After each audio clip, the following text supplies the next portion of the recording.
Merhaba sevgili izleyenler, Kıbrıs'ın Sesi TV 2020 ekranlarında Diyalog Medya Genel Yayın Yönetmenimiz Sayın Reşat Akar'la beraber Gündem Özel programında sizlerle birlikteyiz. Gündemimiz yine yoğun. Tabii ilk olarak Cenevre'de malum ikinci gün. Kimi umutlu kimi umutsuz ama gözümüz kulağımız oradan, zirveden gelecek olan haberlerde. Son durum nedir? Perde önünde, perde gerisinde neler yaşandı, neler konuşuldu değerlendireceğiz. Bağlantılarımız olacak.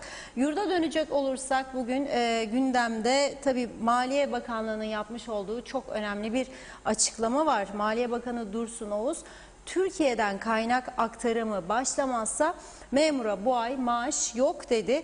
Ayrıca hem karantina masrafları hem de turizmle ilgili de dikkat çeken, çözülmesi gereken noktalara dikkat çekti.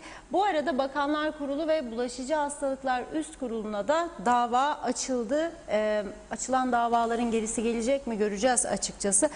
Pandemi süresince alınan kararların mağdur ettiği sektörler. Aralarında Kıbrıs Türk Esnaf ve Zanaatkarlar Odası ile Kıbrıs Türk Devlet Çalışanları Sendikası'nın da bulunduğu Toplumsal İrade Platformu yetkilileri basın açıklaması yaptılar. Tabii oldukça uzundu ama özetle çok kısa bir cümleyle anlatacak olursak adil davranılmadığının altı çizildi. Evet, hepsi ve daha fazlasıyla sizlerin de yorum ve sorularıyla Gündem Özel'e hemen başlıyoruz. Sayın Akar merhaba. Merhabalar Funda Hanım. Herkese hayırlı günler dileyerek başlayalım. Evet, havalar ısınıyor ama öyle görülüyor ki siyasi tansiyonda bugünlerde artık giderek sıcaklığını artıracak, ısısı artacak öyle görüyoruz. Bir taraftan Cenevre'den ne çıkacak?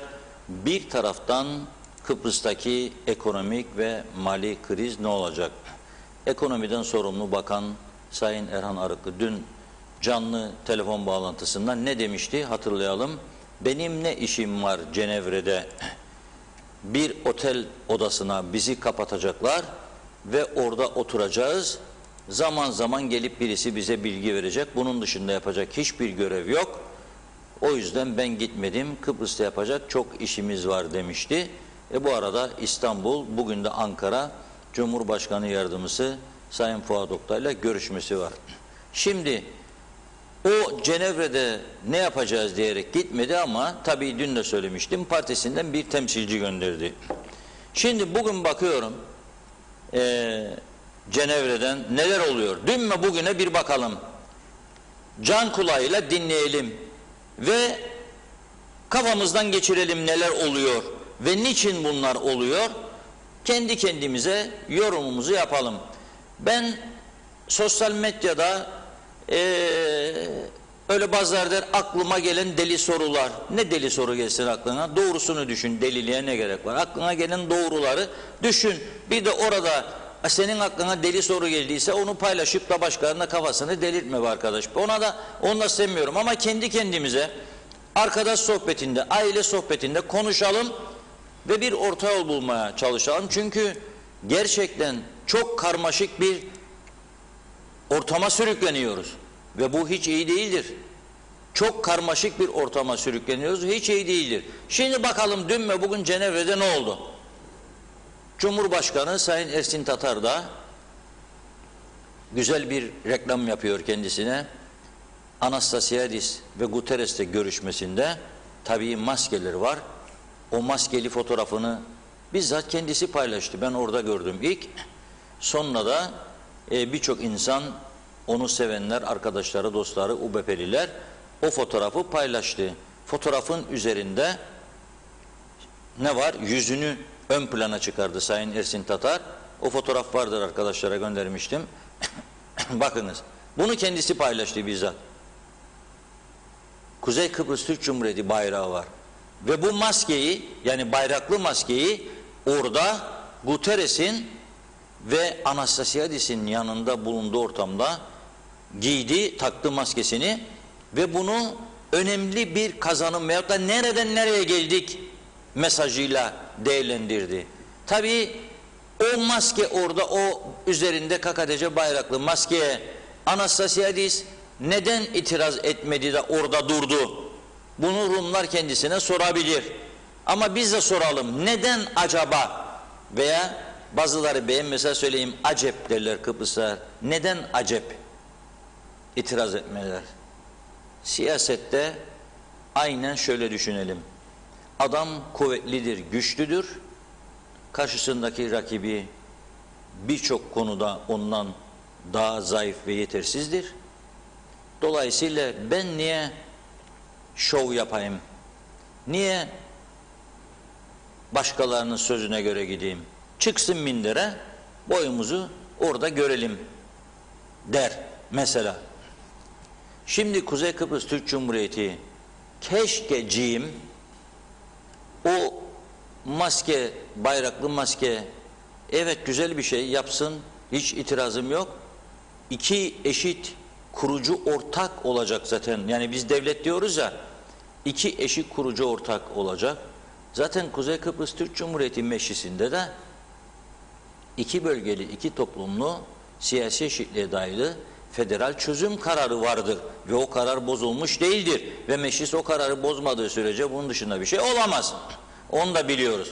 Ama aynı zamanda keşke o toplantıya giderken benim ülkemde birlik, beraberlik, bütünlük sağlanmış olsaydı, ki kendisi beraberinde götürdüğü heyette bile bunu yapmadı. Bazı kesimlerle ilgili ayrıcalık yaptı. Ama esas mesele benim ülkemin insanı burada bir taraftan esnaf mahkemeye gitmeseydi, adaletsiz davranışlardan dolayı son bir yılı aşkın süre bu korona krizinde mahvettiğiniz özel sektör çalışanlarını, bir, iki, keşke bu ülkenin Maliye Bakanı bu sabah hem de Cenevre'de esas çetin görüşmenin yapıldığı günde maaş ödeyemeyeceğim demeseydi keşke. Keşke. Güç ülkede insanını mutlu edendedir, güç. Ama benim ülkemin Maliye Bakanı diyor ki, ey insanlar, 2 gün sonra Perşembe, Cuma 48 saat bile kalmadı. Ben sizi ödeyemeyeceğim Türkiye'den para gelmezse diyor. Ben devlet memuru olsaydım bu akşam ve yarın gece uyku uyumazdım. Tamam da bu cuma, bu hafta öderse de beni bir sonraki ay ne olacak? Bizi sürekli izleyenler hatırlayacak. 5-6 aydan beri diyorum ki ödüyorsun 13'ü de sen diyorum. Ama Ocak sonu, Şubat sonu, Mart sonu ne yapacaksın ya dedim eski Maliye Bakanı'na da, yeni gelene de. Ödediğiniz 13'leri 22 günde önce vallahi billahi dedin, masaya da vurdun elini. Anayasal haktır dedin, mecburum dedin. Bir yerlere saklayayım da o 13'leri sonra vereyim, bunlarla idare edeyim demedin. İki, siz üst düzeydekiler meclise haftada bir gidersiniz, iki, o da birbirinizi yersiniz, kavga edersiniz. Hiçbir üretim yok, yasal değişiklikleri yok, hiçbir şey yok. Maaşları löp cebe indirirsiniz, 13'leri de aldınız. Bir tasarrufa gidin, bir öncülük yapın. Biz burada size bir dayanışmanın gerekli olduğunu göstermeye çalıştık. Kızılay'a yardım kampanyası yaparak, kendi maaşımızı bağışlayarak başlattık onu. Örnek olsun da sizler de bir şey yapın ey siyasiler demek için. O da olmadı. Peki bir başka nokta. Programa girerken gördüm. Tufan Hoca, CTP Genel Başkanı demiş ki Cenevre'de iyi gitmiyor, yani olumlu bir şey olacağını sanmıyorum. Duyumlara göre, çünkü o da bir şey bilmiyor. O da bir otelde kapalı oturuyor, bekliyor. Gelecek Cumhurbaşkanı görüşme bittikten sonra ne söylerse oradaki kendisinin götürdüğü ve Cumhurbaşkanından ödediği masrafları internet gazetelerine falan yaptığı açıklamada Cumhurbaşkanımız sağ olsun çok müthiş bir çıkış oldu. Bu şey aklıma geliyor da, maske üzerine KKTC bayrağı çok etkili oldu, öyle inanıyorum. Diyor ki Tufan Hoca da o saat dinliyor, o da herkese söylediklerini. Ve Sayın Tatar bugün diyor ki ben diyor sunumumu yaptım diyor. İki eşit egemen devlet talebimizi anlattım diyor Guterres'e. Rum tarafından gelen bilgiye göre de 20 sayfa kadar bir sunum yapmış Sayın Tatar. Onun açıklamasında kaç sayfalık olduğunu görmedim de TAK ajansına düşen devletim 1960'lardan başlayarak Kran Montana'da olanlara kadar hep anlattım diyor.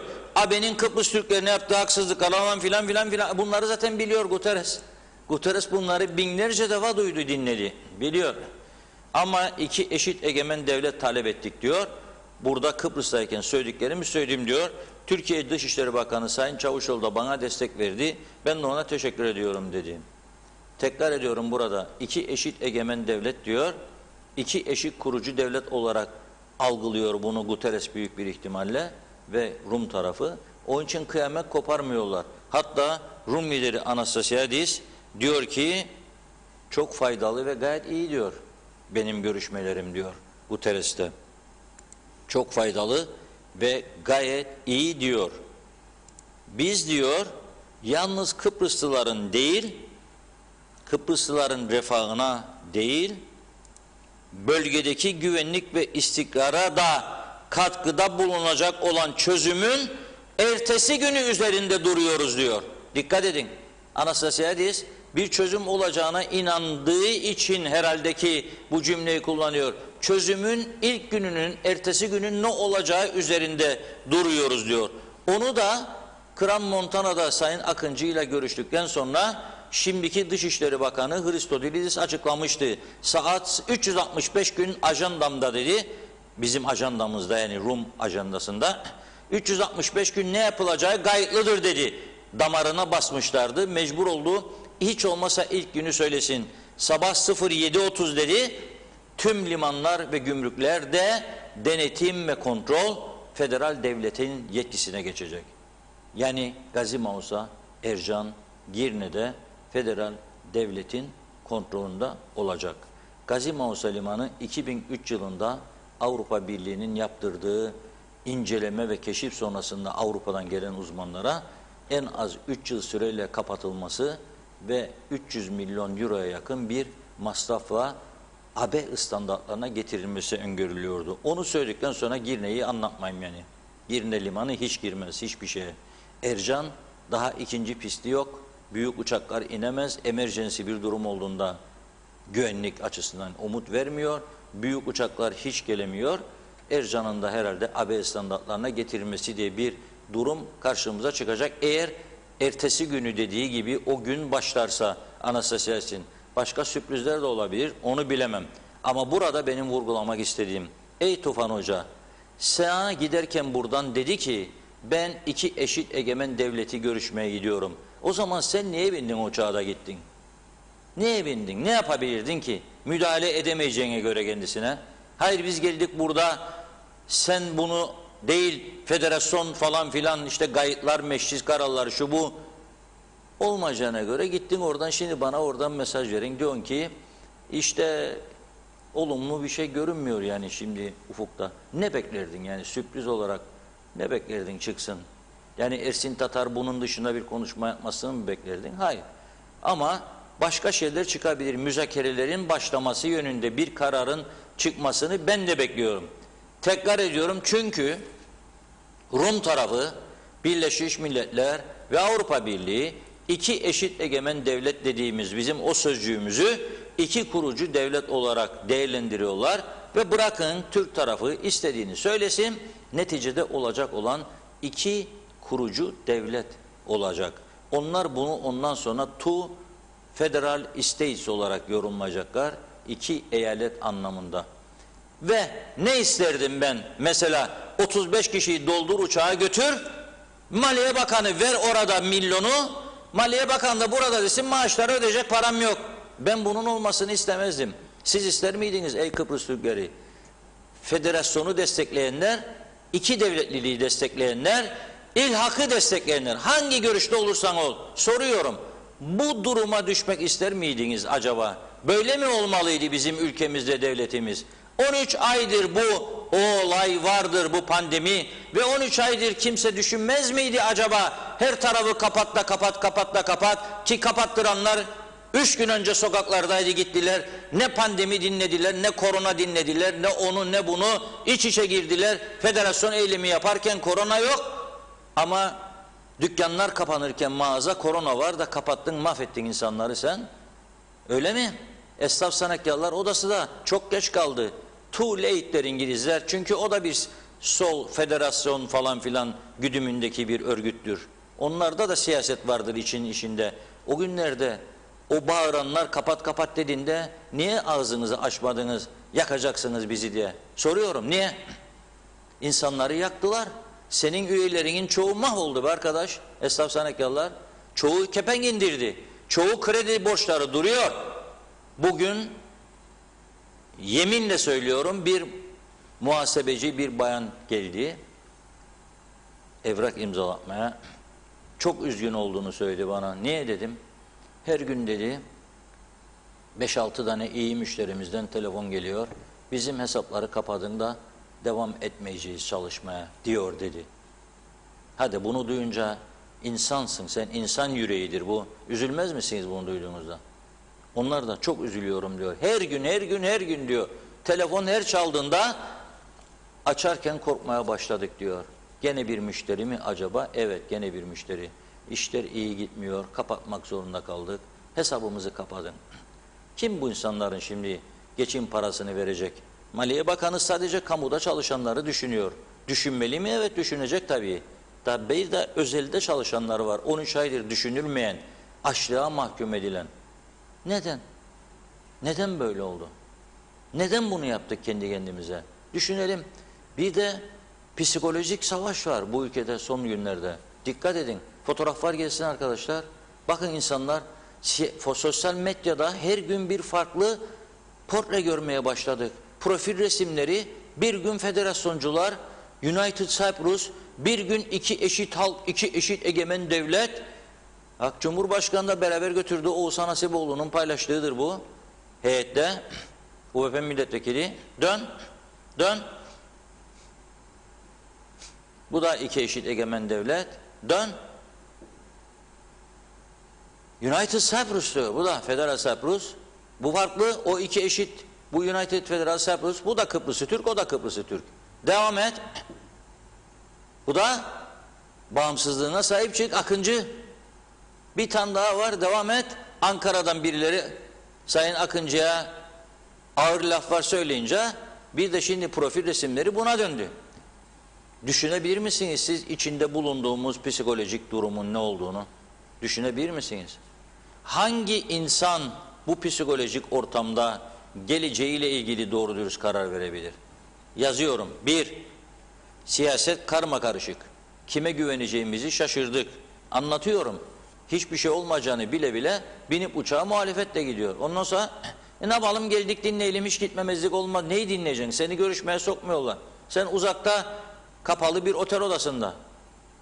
Ve bu masraflar yapıldı artık. Ödendi bu 35 kişinin uçak bileti, otel paraları, yemekler, içmeler. Ödendi. Tabii şimdi daha nelerin olup bittiğini de yine inşallah bağlantımızı kurup Sayın Gülşah Samver Manavoğlu'ndan öğrenmeye çalışacağız. Orada niye Gülşah Hanım? Bir defa samimi konuşuyor, dobra konuşuyor, gerçekleri anlatıyor. Bizim orada muhabirimiz yok çünkü yollamadık, istemedik. Zaten aranmadık da Cumhurbaşkanı tarafından ötekilerin aradıkları gibi. Ayrıca Sayın Cumhurbaşkanı bize dedi ki biri gitmesine gerek yok, bir şey olmayacak falan dediği için biz de olmadı, ne yollayalım, masraf yapalım dedik. Yani yollasaydık zaten davetli değil, kendi imkanlarımızla gönderecektik.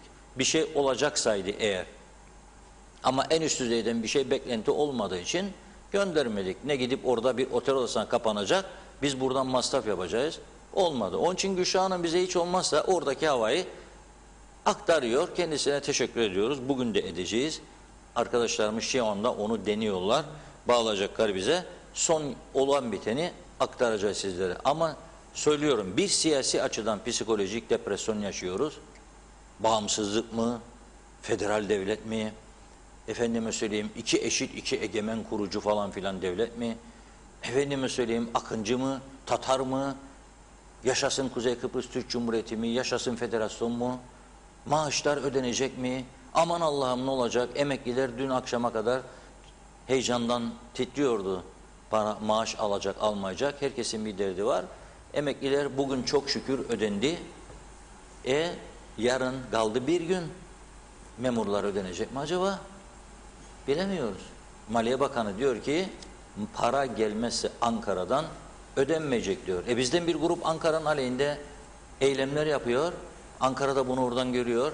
Diyor ki kime gönderiyorum ben bu parayı? Göndereyim mi, göndermeyeyim mi? Yani böyle bir durum var. Evet. Evet, Gülşah Hanım hattımızda. Merhabalar. Merhabalar, nasılsınız? Hoş geldiniz yayınımıza. Merhabalar Gülşah Hanım. Hoş bulduk. Nasılsınız Reşat Bey? Sağ olun. Ben altına, Ne gelişmeleri var? ben bu bağlantının altına HP Genel Sekreteri mi bugünden sonra yazdırayım, yoksa Diyalog Medya temsilcisi Gülşah Sammer Manavoğlu Cenevre'den bildiriyor mu yazayım? çok teşekkür ederim ağzınız için, sağ olun. Evet. Güzel sohbet ediyoruz sizinle. Son hava nedir Cenevre'de? Yine güneşli bir gün mü orada? Dondurma başladı mı yoksa? Dondurma her tarafta var. Zaten burada güneşli gün olmasına gerekmiyor dondurma meselesine. Bugün hava kapalı, hafif yağmurlu ama sıcak, yani öyle çok soğuk değil. Evet. Bir de bir Tabii ciddi. bak, bizim cennet memleketimizde günlük güneşlik, denize girenler oluyor, başladılar. Tabii. Onun için Cenevre'de ne işin var derler bana. Onun için gitmedim ben. Ne işim var Cenevre'de? Şimdi İşte bugünkü gelişmeler zannedersem Cenevre'ye daha, bilmiyorum tabii ben gelir miyim, da bizleri daha getirecek gibi de duruyor öğlen öğrendiğimiz birkaç gün daha süre, olaylar, birkaç bilgiler. uzayabilir yani. Ya burada uzayacak birkaç gün daha veya tekrar bir 5+1 durumları olma ihtimali sanki de yüksek gibi de duruyor. Çünkü sanki bize detay olarak verilmeyen şu ana kadar, akşama bize bilgi verecek Sayın Cumhurbaşkanı tam olarak neler konuşulduğuna dair. Şu anda halen daha çeşitli görüşmeleri var ekibin ve bu Cumhurbaşkanımızın da ve diğer ilgili hem garantörlerin hem de Rum kesiminin. O yüzden ciddi gelişmelere sanki de tanık olacağız gibi bir durum var. Bu akşam biraz daha netleşecek. Bugün neler konuşulduğu. Öğlen Cumhurbaşkanı buraya geldiğinde yapmış olduğu konuşmada bir miktar bunun sanki habercisi gibi oldu. Evet, şimdi Cumhurbaşkanı dün mesela tek görüştü genel sekreterle. Akşam otele geldiğinde sizler de orada mıydınız? O Evet. değerlendirme hakkında. Yani götürdüğü Tabii. bütün Kıbrıs'tan giden bütün heyet orada mıydı? Anlattı açık açık. Evet. Bugün de gitti. Tüm taraflar katıldı. 5 kişi, 5'ti ve genel sekreter. Ondan dönüşte de size bilgi verdi mi? Dönüşte o konuda bize bilgi verilmedi. Zaten biliyorsunuz bu tüm tarafların katıldığı toplantı, o uzun olan toplantı zaten tarafların kendi pozisyonlarını ve kendi düşüncelerini okuduğu bir nevi, aslında anlattığı bir toplantıdı. Orada herhangi bir sonuç ve herhangi bir müzakere zemini devam edecek mi veya bir ortak zemin var mı noktasında herhangi bir fikir çıkmaz. Ama anladığım kadarıyla, yani buradan almış olduğum duyumlar çok da böyle net konuşulmuyor ama dün de çünkü bize özellikle Türkiye Cumhuriyeti'nin dönüşünde gelen ekibe sorduğumuzda işte orada ne konuşuldu noktasında hepsinin ağız birliği etmiş gibi Türkiye Cumhuriyeti bize tam destek demesi, sanki de orada detaylı bir şeylerin konuşulduğu ama dışarıya söylenmek istemediği algısı bıraktı bende. Sonra akşama yapmış olduğumuz bilgilendirme toplantısında Sayın Cumhurbaşkanı Guterres ve ekibiyle yaptığı görüşme sonrasında orada da çok böyle basına söyledikleri dışında bir bilgi bize vermedi. Orada sadece bir noktada ben önemli bir point yakaladım, bir nokta yakaladım yani. O da şuydu: eşit egemenlik konusundan ödün vermeyeceğimizi, bunu istediğimizi söyledik dedi Sayın Cumhurbaşkanı. Ve eşit egemenlik temelinde iki devletin işbirliğine başlaması gerektiğini, bu işbirliğinde konuşurken toprak ve mülkiyet konusunun da konuşulabileceğini işaret etti aslında bir cümle içerisinde. Bu da demektir ki, evet. İki eşit egemen devlet dediği zaman bunu nasıl yorumluyor sizin konuştuklarınız? İki eşit egemen devlet demedi. Bakınız, çok önemli noktalar var aslında. Ben kendi yorumlarımı yapıyorum ama ben şunu anladım. Son Çavuşoğlu'nun ziyaretinden sonra hem parti liderleriyle hem de kendi ekipleriyle yapmış oldukları toplantılardan sonra Çavuşoğlu'nun yapmış olduğu açıklamaya dikkat ederseniz iki devlet kelimelerini kullanmıyor Çavuşoğlu. Evet. Türkiye'de son yapılan açıklamalarda iki devlet, iki ayrı devlet veya iki devlet kullanılmıyor. Dün bize Yapmış olduğu konuşmada da Cumhurbaşkanı iki egemen devlet demedi. Eşit egemenlik dedi. Kullandığı tabir tamamıyla böyle.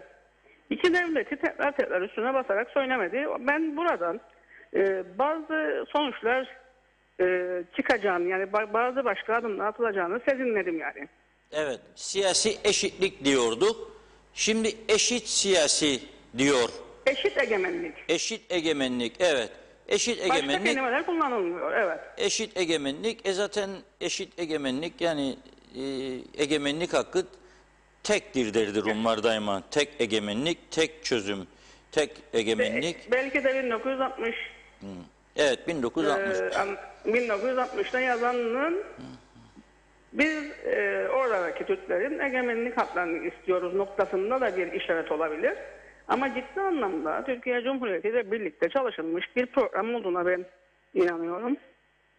Bugünkü temasların neticesinde hem Türkiye Cumhuriyeti yetkililerinin hem de Kuzey Kıbrıs Türk Cumhuriyeti yetkililerinin tabii ki karşı tarafta eğer bu konularda bir şekilde hazırlanmışsa, yani hazırlatıldıysa bir şeylerin çıkacağını düşünüyorum.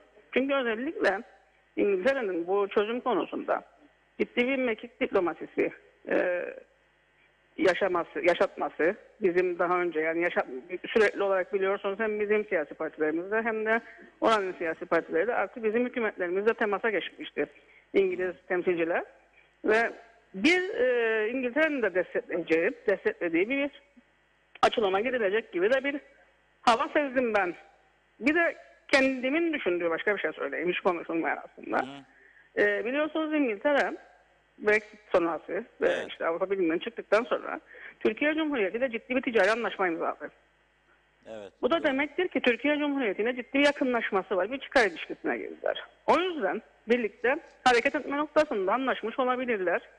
Ama tabii ki önemli olan diğer aktörleri de buna ikna etmek ve Güvenlik Konseyi'nin 5 daimi üyesinin de bu konuya hazırlamaktır diye düşünüyorum. Önemli olan işte bu çalışmaları doğru şekilde götürebilmemizdir Kıbrıslı Türklerin çıkarları doğrultusunda.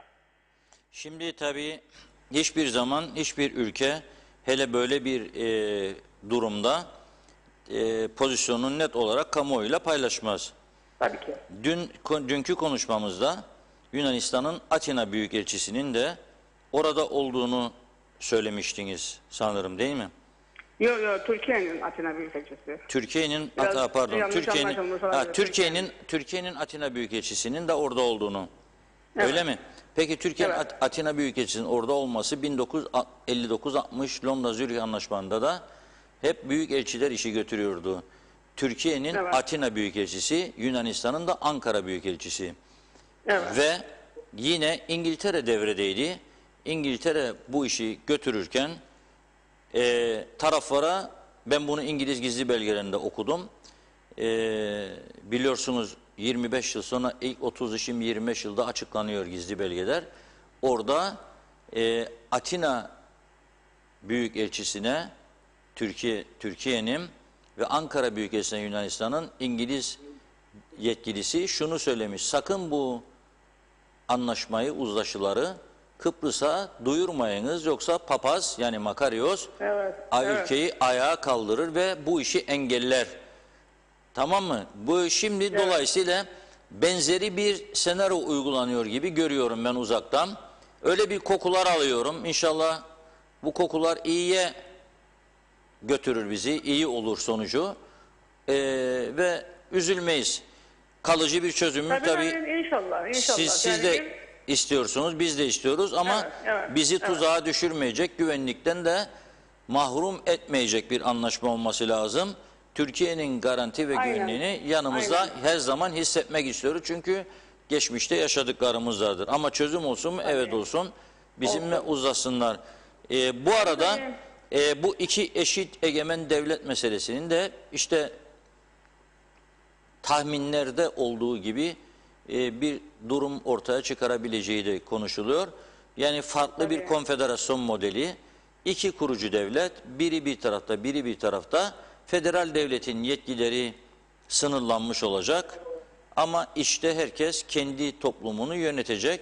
Bu Rum tarafına herhalde biraz avantaj verecek. Biz zannediyoruz ki bizim için de şöyle avantaj verecek.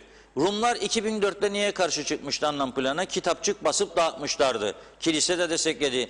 Ey elenler dedi kilisede. Bu kadar zaman mallarımızı kullandılar, işgal ettiler, talan ettiler evlerimizi, tarlalarımızı, dükkanlarımızı. Şimdi bir de bunlara maaş mı ödeyecek? 75 bin kişiye çek dağıdır bunlar. Bunların hastaneleri tamam değil, gelip bir daha sağlık servislerimizi darmadağın edecekler. Sosyal fonlarımız batacak. Büyük zararı olacak. Bir de bunları mı ödeyecek bu Helenler demişti. Korkuttu kendilerini. Tabii korkuttu. Şimdi ne oluyor? Şimdi diyor ki herkes kendini idare edecek. Yani ben gene Nalbandoğlu'na gideceğim. Makaryos Hastanesi'ne gidemeyeceğim. Öyle mi? O zaman tamam bunlar adına bunun iki devlet desin eşit. Onun hastanesi var, onun hastanesi. Onun sosyal fonu var bunun. Şimdi benim 40 yaşında 38 yıl üzerinden emekli çıkardığı adama Rum para verecek değil herhalde. Sigorta parası. Benim sosyal sigortalarım bulursa verecek.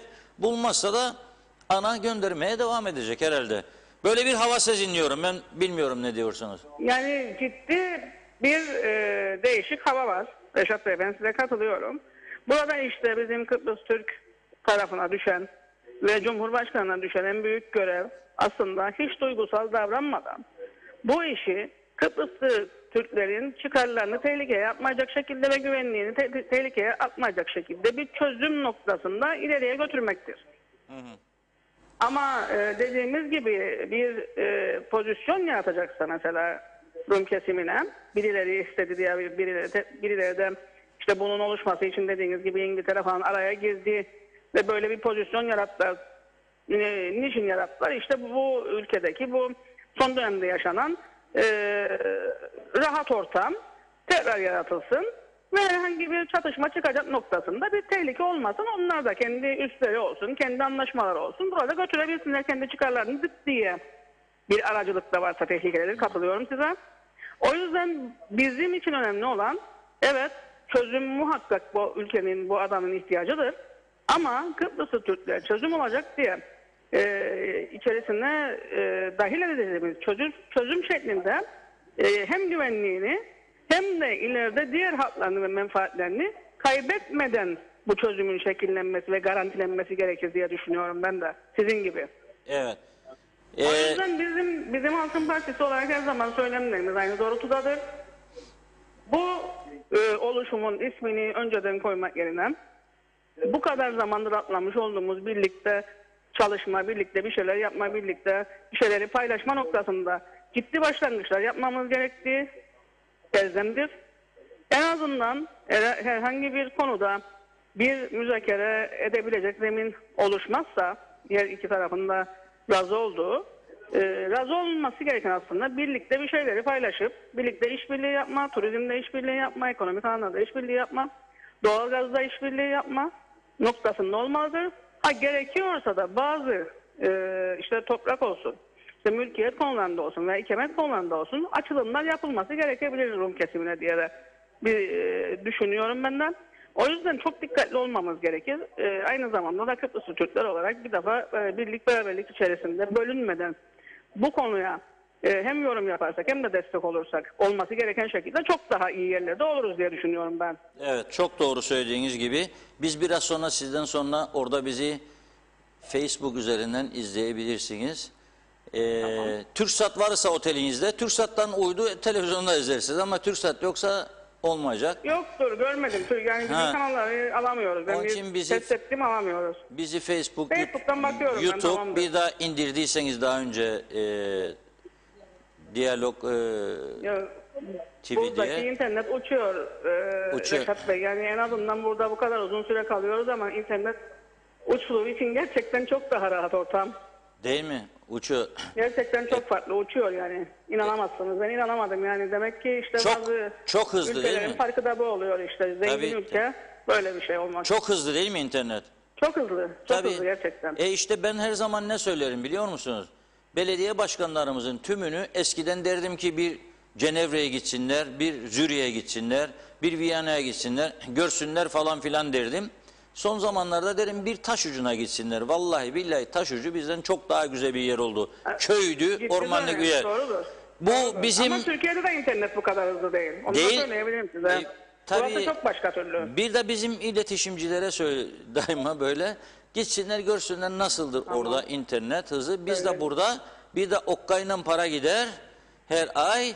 İnternet yağmur yağdı, no internet kesik. Bunları çözmemiz lazım öncelikli olarak aslında. Tabii ya, yani tabii. bizim bu konulara önem vermemiz gerekiyor aslında. Aynen öyle. Ulus Üçgelerimiz olarak, var. Yani ülke olarak. Halk Üçgelerimiz. olarak bunlara, evet aynen. Yani bütün siyasi partiler, bütün hükümetler, bütün devlet yapısı içerisindeki bulunanların hepsinin öncelik vermesi gereken birkaç konumuz var. Zaten onları çözsek biraz daha rahatlayacağız biz de bu adada yaşarken. Şimdi son bir soruyla kapatalım. Buyurun. Bu da iç politikaya olsun. Dedikoducuk olma değil yani yapacağım. Çünkü sabahleyin Dursun Oğuz Bey erkenden gitti. Kahveciğini içtikten sonra guruldu bir televizyonun stüdyosuna ve Duydum. Cenevre'ye bir mesaj gönderdi. Siz orada konuşursunuz iki eşit iki egemen devlet mesele diyorum yani içinden de ben burada para ödeyemiyorum ya. Doldurdun uçağı da götürdün 35 kişiyi. Nasıl ödeyeceğim bu uçakların parasını? Nasıl ödeyeceğim İsviçre'deki otellerin parasını? Bir de nasıl ödeyeceğim memurların? Ne hissettiniz orada? Bir vatandaş olarak Ben- sade. Yani gerçekten bu sizin dediğinizi hissettim. Yani iki egemen devlet, iki ayrı devleti konuşuyoruz. Onu savunuyoruz ama ne yazık ki devlet olmanın gereklerini yerine getirememişiz ve bir şekilde bir göbek bağıyla bağlanmışız. Tabii ki Türkiye Cumhuriyeti'ne bağlanalım, orada bir sıkıntı yok. Yani zaten Türkiye Cumhuriyeti ile birlikte hareket etmemiz gerekiyor ama kendi ayaklarımızın üzerinde durabilecek yapıyı yaratmış olsaydık çok daha rahat hareket edebilecek bir ülke haline gelecektik. Ve çok daha iyi yerlerde olacaktık diye düşünüyorum ben Türkiye Cumhuriyeti ile birlikte. O yüzden çok büyük rahatsızlık duydum. Yani bizim iki devleti savunmamız, Türkiye Cumhuriyeti'nin de bunu burada desteklemiş olması. Tamam, dışarıdan baktığımızda kulağa hoş gelebiliyor ama savunduğumuz devletin ne durumda olduğunu dönüp de baktığımızda aslında çok da samimi görünmüyor ne yazık ki bu konuşmalar. O yüzden ben de çok üzülüyorum. Evet, peki teşekkür ediyoruz. Bu üzüntüyü Ben teşekkür gidermek ederim. için Orhan Gencebay'ın bir şarkısı var arkadaşlar. Buse bugün onun birazını dinlediğim bir teselli verdiği bir şarkı vardır. Şimdi aklıma doğru, çok geldi. güzel diyor. Arabesk İyi çalmazdık geldi, burada ama nerelere zorluyorlar bizi görüyorsunuz. Ben Artık toptan öyle lazım demek. kalktım şeye arabeske dönüyorum. Halbuki ben böyle dans etmeyi falan seviyorum. Ne olacak? Olmaz. Papatya gibisin şarkısını Arada o da dinlerken. lazım. Arada o da lazım. Bir Tango da. Peki. Teşekkür ediyoruz. Çok sağ olun. Kolay gelsin. teşekkür ederim, sağ Yarın olun. inşallah bu saatlerde yine birlikte oluruz. Tamam, teşekkür ederim. Sağ Görüşmek olun. üzere. Sağ olun. Hoşça kalın. Evet, mesajlar bakıyorum. Evet, mesajlar çok Gidiyor keyifli. zehir gibi. 300, 400, 500 okuyabildiklerinizi başlayın. Ondan sonra Ondan sonra değerlendirmelerle, konularla devam edelim. konuşacağımız çok konu var. Evet. Evet, hemen başlıyorum kaldığı yerden. Gürkan Bengü Giritli'nin mesajı diyor ki memlekette sorunlar tavan yaptı. Bunlar otel odalarında keyif yapıyor. Ayıplar olsun, muhalefet de ağzını açmasın demiş. Evet, Mustafa Sadrazam yapamaz kimse. Türkiye burada ne söylerse o olur diyor. Hamza Parlak 13 ayda 3 maaş verdiniz özel sektöre demiş. Gürkan Bengü Giritli 35 kişi 105 bin İsviçre frangı ödendi. Yazıklar olsun, bilet paraları ve harçlık içinde mi acaba diye de sormuş ayrıca. Evet, Hüseyin Alkoçoğlu iyi yayınlar diliyor. Mustafa Özcan da, Uğur Nazen de ben bir restoran işletmecisiyim. Haftalık değişen kararlar karşısında mağduriyetimize katkıda bulunan sayın hükümet yetkilileri. Allah aşkına kararları alırken ne yiyip ne içiyorsunuz? İlk hafta cumartesi kapattık, sonra cumartesi açtık. Bir sonraki cumartesi yine kapattık. Sonraki cumartesi yeniden açtık. Daha sonraki cumartesi 18'e kadar açtık. Sonraki cumartesi 20-30 oldu. Plan program yapamıyoruz, işçi alamıyoruz, gündüz zaten iş yapamıyoruz. Bir akşam servisinde iş yapacağız, onu da siz ve düşünmeden aldığınız kararlarınız yaptırmıyor. Ramazan ayındayız, iftar saati 19.45. Bunu düşünen bir yetkili var mı acaba? İş yerlerinden vergi, SSK, elektrik yatırımını beklerken bunları düşünen var mı acaba diye sormuş. İzzet Kahraman, başkasının parasını kullanırsan bugün para bulamadık dersin. KKTC devlet midir demiş. Gürkan Bengü Giritli, Mausa'da her gün onlarca iş yeri kapanıyor. Bu insanları düşünen var mı acaba diyor, soruyor. Ali Magaryos, kimin umurunda Reşat abim, esnaf batmış batmamış Cengiz Gusella Güzelay, iyi yayınlar. Sanırım Sayın Tatar anlaşmamaya gitti. Anastasiadis'e büyük bir koz vermeye gitti. Seçimde prim yapsın diye, ancak hesapları tutmayacak bu sefer. Çünkü Anastasiadis'in vukuatları çoktur. Kendi halkına hiçbir konuda başarılı değildir. Sanırım Sayın Tatar büyük bir katkı koyacak. Uyan artık Kıbrıslı, satranç oynuyorlar. Sırtımızda iki tarafın çıkar grupları, statükodan beslenirler. Kaybedenler de yine aynı sınıf insanlardır her iki tarafın demiş. Mustafa Sadrazam, aklımızı başımıza alalım diyor. Ek kuyruğuna girecek. İsmet Ezel pardon, vallahi biz gidemedik, biz de evde demiş. Mehmet İnancı, Sayın Tatar'da para çok Reşat Bey, örtülü biterse ana çeşmeyi açar, umurlarında mı halk diyor. Evet, Bekir Elmazoğlu bir soru sormuş. Reşat Bey, davet gelseydi gider miydiniz diye soruyor. Yok, gitmezdim. Evet. Gitmezdim, davet gelse de gitmezdim. Ben kendi imkanlarımızla gitmeyi düşündüm. Cumhurbaşkanı'na da sordum. Bir şey bekliyor musunuz dedim. Önemli bir sonuç çıkabilir mi? Oraya gelelim, izleyelim. Bütün bu müzakereleri izleyen bir kişi olarak kendi imkanlarımızla da diye de söyledim. Hep öyle oldu zaten. Dedi, Rumların tavrı belli dedi yani. Pek bir şey beklemiyorum. Bir şey olursa telefonlaşırız dedi. Biz onun için gitmeyi düşünmedik. Geçenlerde de gitmedik. Sayın Akıncı'nın kaç kez gittiği görüşmelere biz göndermedik birisini, gitmedik de ve o dönemde de harcanan paralara yazık oldu diye düşünüyorum. Çok yazık. Bu fakir devlet o paraları harcayacak durumda değildi. Yolladılar ama alan memnun, satan memnun. Sol taraf memnun, ondan çağırıyor. Sağ memnun, ondan çağırıyor. Şimdi sağı çağırıyor, arada bir solda ilerisinde onunla çağırıyor. O da memnun. Ne yapayım ben? Yani bir de ona bakmak lazım. Biz ne olduk böyle? Yani İşte biraz önce görüntülerde vardı. Gördüm Rum tarafının götürdüğü kameralar falan orada. Bizim de cep telefonuyla Cumhurbaşkanı'nda duruyorlar. O hoşuna gidiyor adamların. Bulur. Bazıları da bana, bak bunu da söyleyeyim burada size ara vermişken, bazılarına söyleyeyim. Hiç kimse, hele bana yani bana milliyetçilik dersi vermeye kalkmasın. Hiç kimse ama. Bayraktan da söz etmesin çünkü ben daha KKTC ilan edilmezden önce, Denktaş Bey'i mezardan kaldırın da söylesin size, bu ülkede haftalık bir gazete ile ve Türkiye Günaydın'la birlikte bayrak ve marş yarışması açmış adamım. Bugünkü KKTC bayrağının benzerini de seçmiş ve Cumhurbaşkanı'na sunmuş adamım. Ondan sonra şekillendiğini de bilmeniz lazım bu bayrağın. Bana kimse bayraktan söz etmesin. Hiç kimse. Milliyetçilik dersi vermeye kalkmasın. Hele sonradan gelip de o ülkeye de bana vatanseverlik falan. Benim hayatım Kıbrıs sorunuyla doludur. Onlarca kitap yazabilecek durumdayım. Onlarca. Binlerce görüşmem vardır merhum liderlerle. Yok sadece Kıbrıs'ın, Türkiye'deki liderlerle de. Hem de önemli ortamlarda. Onun için burada tarafsız bir gözle bakmamız lazım olaylara. Bu Kıbrıs sorunu 100 sene çözümsüz mü kalacak, bırakacaklar mı diye düşünüyoruz? Hayır. O zaman ne yapmak lazım? O zaman mümkün olan en iyi şekilde haklarımızı elde ederek sağlam bir çözüme gitmemiz lazım. Ve her zaman söylediğim gibi bir daha söylüyorum, bir daha. Kapalı kulaklar açsın dinlesin. Türkiye'nin bizi koruyabileceği, garantörlüğünün devam edeceği bir çözüm istiyoruz diyorum. Bizi alsınlar da atsınlar Rum'un kucağına demiyorum. Ama ikili ilişkiler başlamalı. İki tarafın ilişkileri, alışverişleri, temasları başlamalı. Ondan sonra bu iş ortak bir devlette birleşmeli. Kıbrıs Türkleri ambargolardan kurtulmalı. Seyahat edecek olan adamlar doğrudan uçaklarla, direkt uçaklarla binip uçabilmeli. Malını satabilmeli. Parasının değeri olabilmeli. Ekonomik ambargolardan kurtulmalı. İyi bir sağlık sistemine kavuşmalı. Bakın ne dedim biraz önce? Bizi dedim Nalbandoğlu'na yönlendirecekler gene. Hep memnun muyuz Nalbandoğlu'na soruyorum. En milliyetçisinden en keskin solcusuna memnun musunuz Nalbandoğlu'nun hizmetlerinden? İstediğiniz sağlık hizmetlerini alabiliyor musunuz? Soruyorum.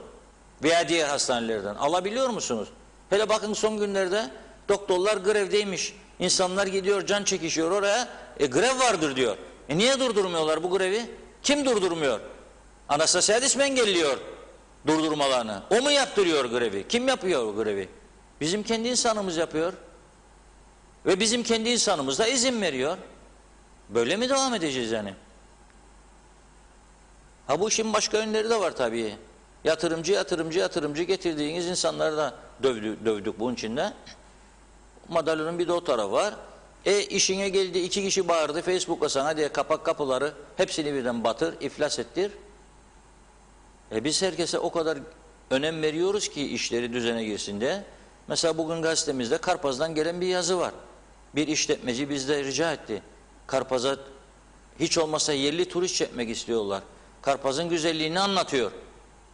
Gelin kalınız, bize destek veriniz. Bak ne güzel buram buram burası, doğa harikası var. Evet buyurun.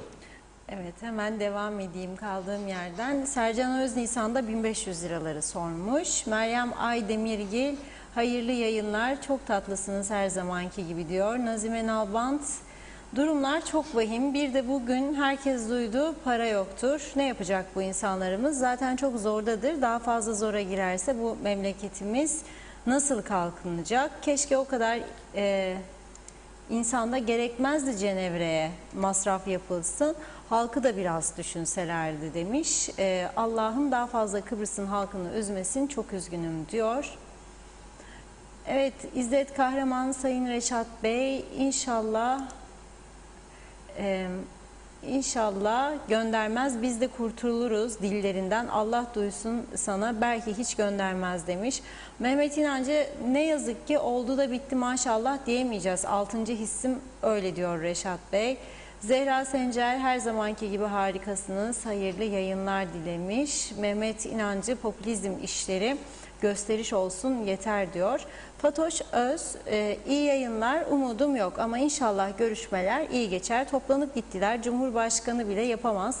Onlar sürü mü gitti diyor. Nilüfer Canova, iyi ki varsın TV 2020 demiş. Ömer Boz, Karavezirler, dün yayınınızı kaçırdım, yazmak isterdim. Bir sorum olacak. Kıptek'te yolsuzluk iddialarıyla durdurulan sayaçlar 2 hafta oldu biteli. Vatandaş evine para öder, elektriği olsun diye ama maalesef yok, sayaç yok diyor. Vatandaşa Erhan Bey'e mi gitsin demiş. Necdet Mavi Gözlü, hayırlı günler, iyi yayınlar. Reşat Bey'e sormak istiyorum. Barış görüşmelerinden hala umutlu mu merak ediyorum demiş. Mine Ethem, iyi yayınlar. Her zamanki gibi Rumların Kuzey Kıbrıs'ı tanımak için toprak istiyor diye söylentiler var. Ne kadarı doğru acaba? Teşekkürler, sevgiler demiş. Cengiz Gusela Güzelay, Reşat abi, bu para gönderme meselesi yerli Kıbrıslıya herhangi bir katkısını görmüş değildir bu toplum. Kendi memurunu kendileri ödesinler. Özel sektörün yerlisi yok olduk. Göçtük, kalanlar da iş değil, sadece sus parası alan yerlilerdir diyor.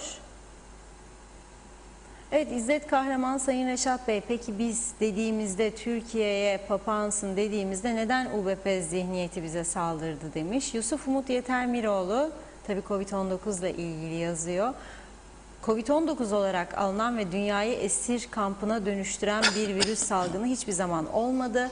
Aşı Covid için geliştirilmedi. Covid aşı için icat edildi. Virüs komplosu kitlesel uyumu sağlamak ve insanlara korku aşılamak için bir yöntem olarak kullanılıyor demiş.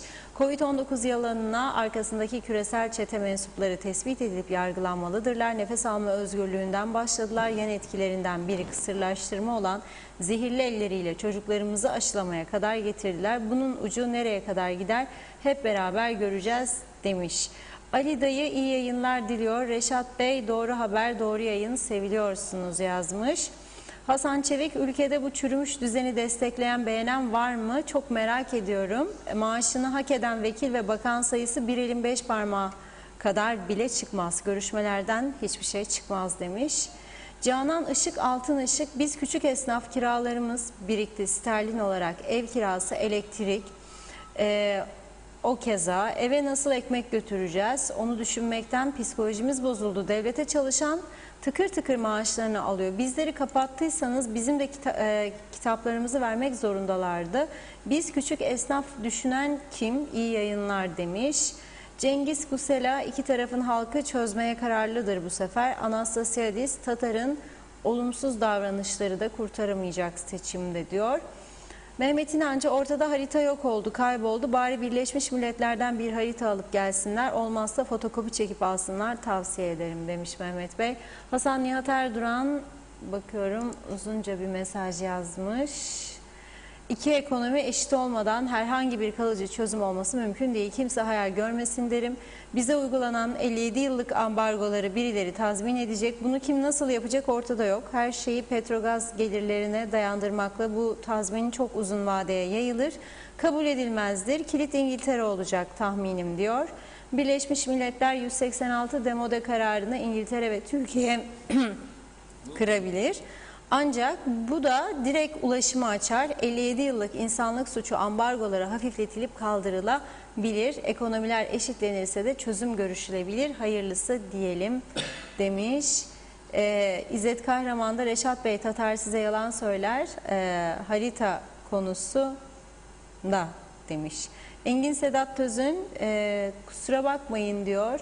Sayın Tatar'ın maskesi, konuşulan ne, eşit egemen devlet, tek çözüm Kıbrıs Cumhuriyeti'ndeki haklarımıza geri dönmek. Evli evine, köylü köyüne demiş.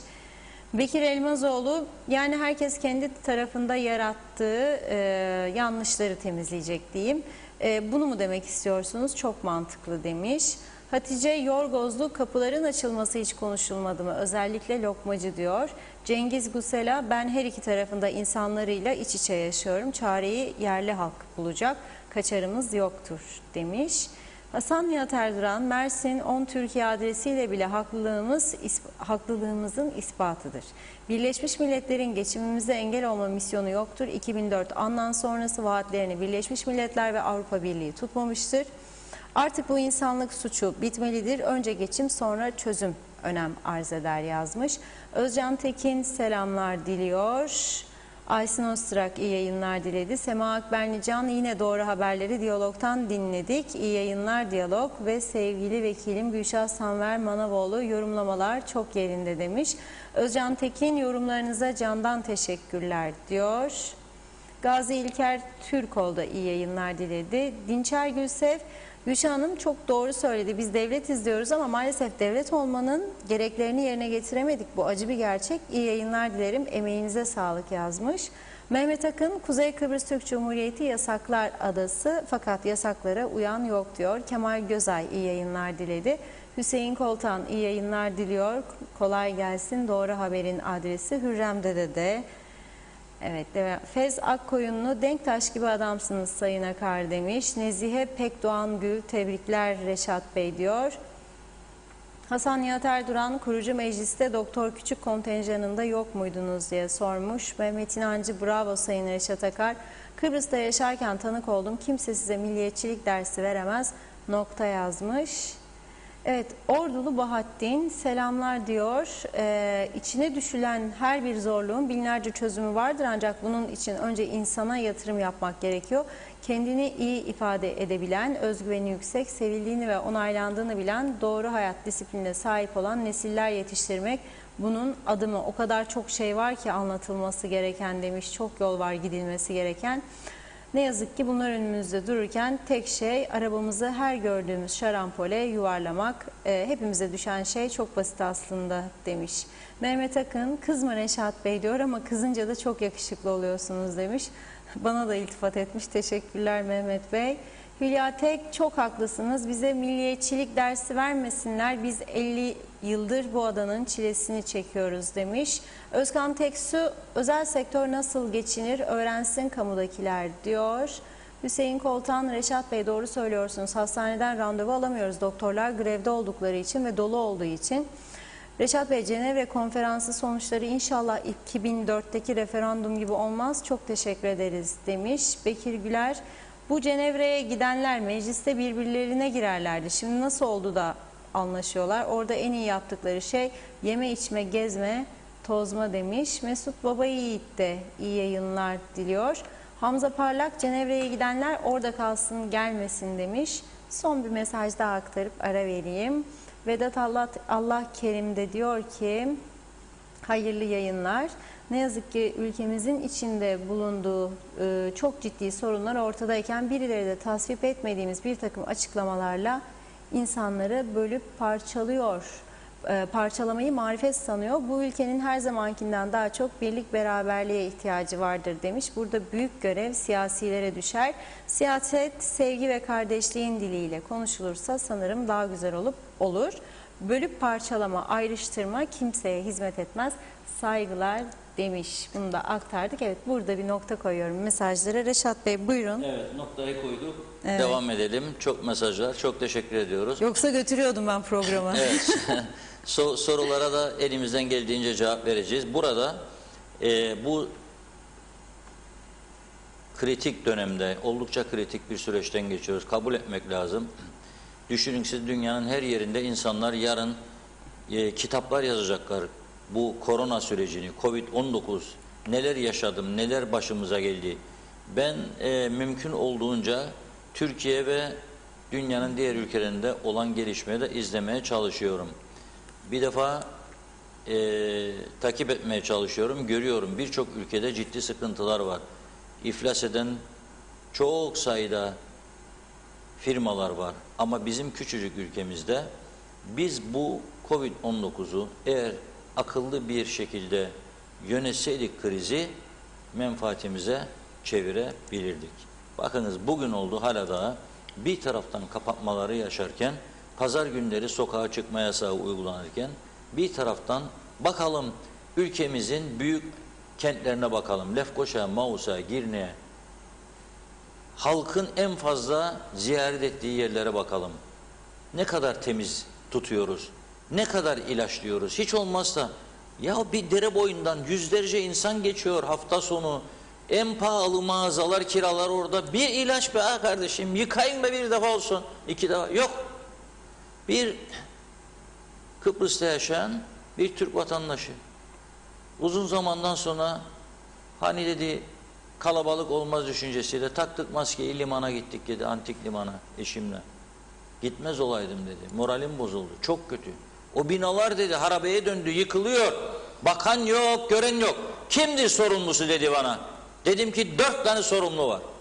Olamaz dedi. Evet dedim. Olur. 1. Turizm Bakanlığı. 2. Ulaştırma Bakanlığı. 3. Çevre Bakanlığı. 4. Girne Belediyesi. Herkes sorumlu. Herkes sorumlu ama herkes sorumsuz. Tarihi antik limandaki paha biçilmez değerdeki binalar yıkılmaya yüz tutmuş. Şimdi bunun üzerine bayrak çekerek mi kapatacağız bu rezil durumu? Bayrakla mı örteceğiz yıkılmaya yüz tutmuş asırlık binaları? Olmaz arkadaş. Gerçeklere dönelim. Bayrak direklerde gönderdedir. Evet, şerefimizdir, gururumuzdur ama binalarımıza bakacağız, şehirlerimize bakacağız, temiz tutacağız. İnsan gibi davranacağız, turist getireceğiz, para kazanacağız. Üreten köylümüze destek olacağız. Sütleri sokaklara dökmelerine değil seyirci kalmak, onların sütlerini sahibi alacağız. Sahibi olacağız, satın alacağız. Onlara satacakları pazar yaratacağız. Sütünü, hellimini, peynirini satacak adam. Narenciyeci öyle olacak. Ürettiği narenciyi satacak. Ona birileri sahip çıkacak. Yok ki hep vatan millet bayrak, olmaz böyle bir şey. O milli günlerde çıksın konuşsunlar. Hangi ülkede vardır böyle bir şey? Yaşamdır. O vatanın üstündeki insanlar mutluysa o devlet kalıcıdır. Yoksa mutsuzsa biter bu iş. Sen yani programın başında söyledim. Ben uyandığım zaman maaşların ödeneyemeyeceğini söylüyorsa bana bir Maliye Bakanı, zaten ona da sorarım. Sizin orada ne işiniz vardır? Bana maaş ödeyemeyecek durumda olduğumuzu söylerken what are you doing there? Ne işin vardır? Sen bana para ödemek için oraya getirilmişsin, görev almışsın. Bu kadar pandemi hastanelerine ödedik, hala ödüyoruz, kritik falan filan, karantina. Ne diyorsunuz? Bakanlar kurulundasınız. Vurun yumruğu masaya. Yeter deyin. Bu üst kurulun, alt kurulun neyse aldığı bu yasakla öldürdük bu insanları. Kurultaylarınız serbest. UBP'nin de YDP'nin de. Mitingler serbest. Ne kaldı geriye? Adam 3 tane 5 tane öğrenci koyuyormuş da ders veriyor, yasak. Adamın kafesine 3 kişi 5 kişi gidiyor, bir şeyler satacak, Nescafe, çay, börek, yasak. Saat 8'de kapat lokantanı, git evine. 8'den sonra korona azar da gelir sana, yasak. Kuaförleri, berberleri aylarca kapattınız, yasak. Okulları kapattınız. Zaten çok düşük olan yerlerde sürünen eğitim yerin de dibine geçti. Nasıl gururlanacaksınız yarın bayrakları çekerken bu çocuklarla? İstiklal Marşı'nı bile okuyamayacaklar size. Ders yoktur çünkü. Onu bile okutamayacaksınız. Neresi vatan millet Sakarya bunun? Neresi? Neyi okuyacak bu çocuklar? Hangi tarihi bilecekler? Hangi matematiği bilecekler de boy ölçüşecekler gidip orada burada? Da diplomalarımız tanınsınmış. Hangi diplomayı tanıyacaklar zannederek yani? Kendi kendimizi kandırıyoruz burada. Hangi diplomayı tanıyacaklar? Sahte şovları bırakma zamanı gelmiş ve geçmiştir. Karşınızda açlık çeken, hastaneye gittiği zaman ilacını bulamayan, işsiz kalan insanları görünce rahat mısınız karnı tok olanlar soruyorum. Rahat mısınız? Bizi yönettiğini iddia edenler. Rahat mısınız harcırahları alıp da Cenevre'ye gidenler? Rahat mısınız maaşları ve 13'leri de aldığınız halde meclisten en ağır suçlarla ilgili yasaları bile geçirmeyen? Rahat mısınız soruyorum. Ölümlü bir trafik kazasına 7 yıl olan cezayı bir türlü değiştiremiyorsunuz. 20 yıldır orada duruyor. Ehliyetler, bugün Lefkoşa'da çok büyük bir kaza oldu. Motosikletliyi ezdiler. Ama o motosikletliler inşallah hayatı kurtulur o motosikletli paketçinin. Ama dikkat edin bakalım. Paketçi çocukları çalıştıranlar, sizlere sesleniyorum. Ne kadar ders veriyorsunuz bu çocukları yollara salmazdan önce? Soldan motosiklet, araba geçilir mi solundan? Geçiyorlar. İki aracın ortasına girer mi motosiklet? Giriyorlar. Neden? Çünkü siz onları eğitmiyorsunuz. Burasının farklı bir ülke olduğunu söylemiyorsunuz. Sizin için önemli olan ucuz iş gücü ve erken gidip erken gelmesi. Uç da gel derseniz kendisine uçar ama gelmeyebilir. Nerede bunların eğitimi? Nerede bunları denetleyen? Kim bakacak? Kim bakacak? Söyleyin bana, bu şekilde mi devlet yönetilir ve yüceltilir? İmkansız. Bakınız bugün Cenevre'den benim de beklentilerim var. Soruyor bazı izleyicilerimiz, hala beklentin var mı? Evet, hala beklentim var. Boşu boşuna getirmeler oraya 5 ülkeyi. Hadi siz egemen devlette gidin, ilan edin egemen devletiniz de orada da biz de hiç ses çıkarmayacak size yaşayın. Onlar da gitsin orada Enos diye bağırsın, onlar da ses çıkarmayacak. Dünya bu işi bıraktı. Yok, yapmayacaklar. Ama ben diyorum hiç olmazsa iki toplumun ilişkilerinin yeniden başlaması ve en fazla da bizim sınır bölgelerinde iş yapan esnafımızın yüzünün gülmesi için kapıların açılması konusunda belki bir sonuç çıkar, beklentim vardır. Umut ederim çıkar bu sonuç, açılır. Kapıları kapattığımız günlerde 2000'e yakın işçimiz Rum tarafına gidemedi. Ne masal gazel okuyorlar bana, onu söylesinler. 2000 kişi 4 ile çarpsam 8000 kişi karnını o tarafta çalışarak doyuruyor. Kimse bana ne gazel okusun ne masal. Sen burada bunlara iş verebiliyor musun? Yaratabiliyor musun iş bunlara? O tarafa gidemeyenlere yaratamıyorsun. Evlerde yatıyorlar, uyuyorlar aylardır. İş yok, güç yok. Kapatıyorsun onları. Şimdi oradaki esnaf da bekliyor. Bakınız bugün arkadaşları sırf Cenevre'ye mesaj vermek için Arasta bölgesine gönderdik. Çünkü lokmacı kapısı kapandığından beri o insanların durumu gerçekten yürekler acısı. Gönderdik. Ne bekliyorlar Cenevre'den? Söyleyin bakalım dedik. Onları birlikte izleyelim ve devam edelim. 20 yıldır buradayım. Şu anda pandemiyle mücadele ediyoruz. Evet. Gördüğünüz gibi arastamız bayağı tenha. Bayağı etkiledi bizi bu sınır kapılarının kapanması da. Kapılar açsınlar. dünyaya açılsın, turistler gelsin, biz gidebilirim, onlar gelebilsin. Yani açılması lazım bu kapıların. Rica ediyoruz, istiyoruz, diliyoruz. Bu arasa %100 etkiledi. Öyle diyebilirim size. Bir yıldan fazladır bir pandemiyle mücadele ediyoruz. Bir yıldır açmayan mağazalar var bu Arasta'da. Dükkanlar maalesef kapalı. Biz yerli müşteriye de hitap ettiğimiz için çalışıyoruz ama daha çok bu bölgeyi turist ve Rum ziyaret ettiği için insanlar da mağaza sahipleri de onlara hitaben ürünler getirdi. Bu durumda da tamamen kapalılar şu anda. Bunun da ekonomiye büyük bir etkisi olduğunu biliyoruz yani. Vergilerini ödeyemedi insanlar, işte mal getiremedi. Tabii ki devletimize de katkısı oluyordu bu mağazaların. Tekrardan faaliyete geçmesini istiyoruz herkesin. Yani biz de nereye kadar dayanırız onu bilmiyoruz. Biz turistik eşya satıyoruz. Son ithalatımız hep turist üzerineydi. Çünkü depolar dolu, malzemelerimiz, her şeyimiz, mal stoğumuz duruyor. Bir yıldan fazladır, 14 aydır. Maalesef işler hiç istediğimiz gibi değil. Mutlaka ve mutlaka bizim turiste dayalı bir ekonomimiz olduğu için şuradaki lokmacı kapısının açılması gereklidir ve şarttır. Çünkü bütün bu sokakta yaşayan, hayatını idame eden esnaf arkadaşların hepsi turiste dayalı malla doludurlar.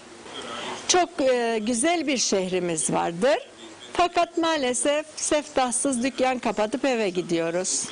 İlk öncelik ekonomi dibe vurdu. 14 aydır biz hep birikimlerimizi yedik, tükettik ve artık korkmaya başladık. Yani genellikle Rum kesimine gelip de alışveriş yapmak için kuzeye geçen paralı turistler vardı. Onlar burada çok rahatlıkla alışveriş yapabiliyorlardı. Bu imkan, ortam vardı. Ben tekrardan o ortamın doğmasını istiyorum açıkçası. O bireysel turistleri buraya tekrar gelebilmesi için en azından şu anki toplantılarda bunu dile getirmeliler ki eğer bu toplantıdan böyle bir sonuç çıkmazsa bu toplantı boş bir toplantı olarak tarihe geçecektir gene yani. Yani kapıların açılması yani reel hayatın tekrar eski haline dönmesi için en büyük adım bu olacaktır. Bunun haricindeki adımlar çok anlamlı olmayacaktır yani. Hemen hemen çarşıya gördüğünüz gibi. 70-80 civarında dükkan kapalı. Açık olanlar da hemen hemen açık kapalı gibi. Kapılar sayesinde bu bölge canlanmıştı. Hatta yerlerimiz de çarşıya yavaş yavaş gelmeye başlamıştı. Şimdi her şey tamamen 1990'lı yıllara Körfez krizlerine döndü burası. Ben kesinlikle kapıların açılmasını istiyorum. Kıbrıs'ta barış olmasını istiyorum. İnşallah Cenevre'de bir barışın basını olsun yaparlar. Deyim yerindeyse allem gallem oldu bu çarşı. %35'i 40'ı kapandı. %15-20'si açık mı kapalı mı belli değil. Yine acırım çünkü sigortasını, kirasını ödeyemeyecek durumdadır bu insanlar. Yani devlet de bir şey yapamıyor farkındaysanız. Yani sahipsiz bıraktı burayı. Zaten 14 aydır biz Mart ayından bu yıl Mart'a kadar 14 ay dükkan açmadık. Yani kepenkler kapalıydı. Açmadık. İster istemez dükkanların kiralarında herhangi bir şey olmadı. Mecburen cepten ödemek zorunda kaldık. Şimdi artık nargileciydi benim yer. Nargile vardı. Şimdi çevirmek zorunda kaldık. Böyle hamur işine falan belki bir şey yaparız. Bu bir haftadır. Çevirdiğinde bir şey yok yani. Kapılarla alakalı olduğu için, kapılar kapalı olduğu için bir insan sirkülasyonu olmuyor. Olmadığında bekliyoruz işte gördüğünüz gibi boş. Bir an önce kapıların açılması lazım. Yani ortalama nereden baksanız Lokmacı Arasta bölgesinde 200 küsür dükkan zaten bu taraftaki turist ve güneyden gelen turistle geçimini sağlayan esnaftı. Şimdi kapıların kapanmasıyla tamam pandemi süreciydi anladık. Sıkıntı yok. Kapanması gerekiyordu, kapatıldı. Ama şimdi artık önlemleri alınıp, mesela ne bileyim artık onu hükümet bilecek, Sağlık Bakanlığı önlemleri alıp kapılara gereken yerde artık teslim yapılacak. O şekilde bir çözüm bularak açılması gerekiyor ki çarşının canlanması gerekiyor. Zaten yerli halktan bir talep yok bu tarafa. Mecburen bekliyoruz, kapıların açılması şart.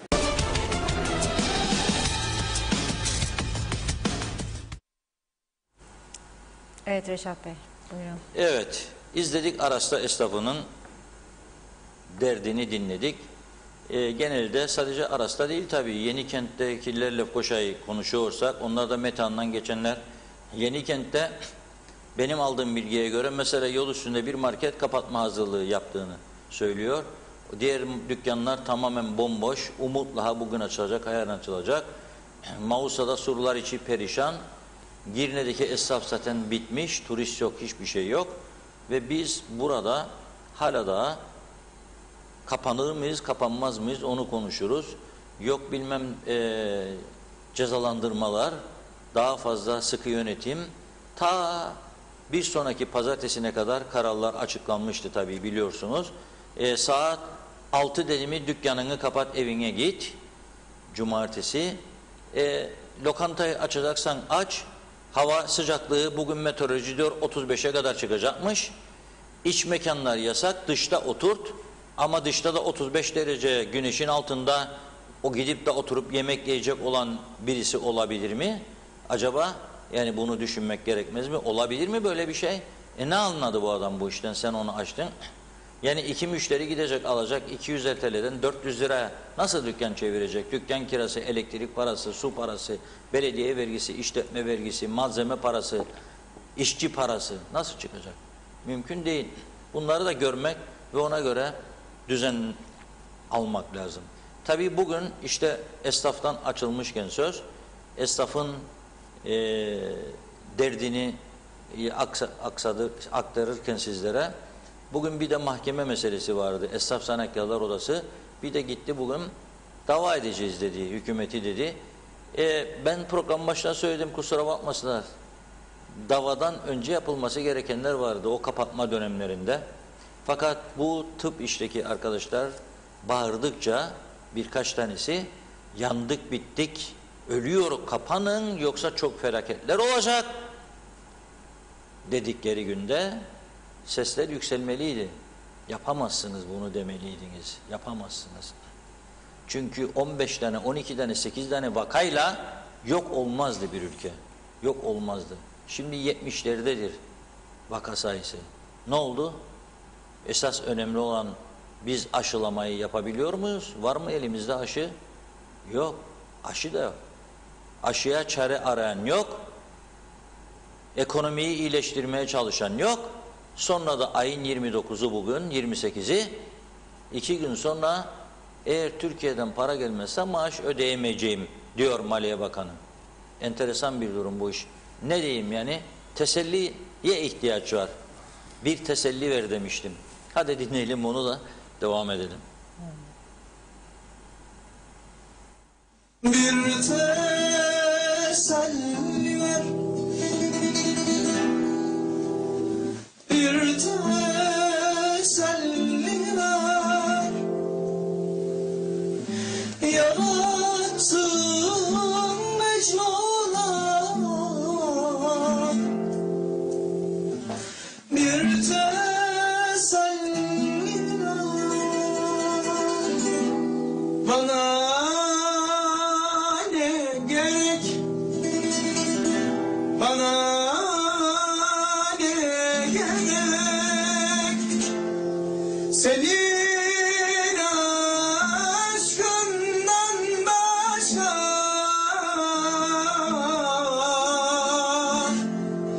bana ne.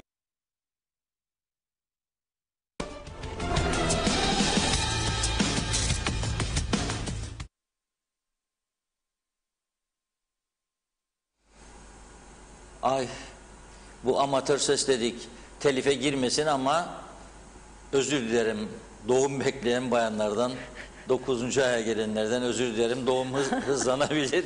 Onun için ötekini birazcık dinleyelim o telife gireni lütfen biraz daha doğru bir şarkı olsun. Ben zaten her akinin tiryakisi olmuşum. Ömür boyu bitmeyen derdinle yorulmuşum. Gülemem sevgilim, ben sensiz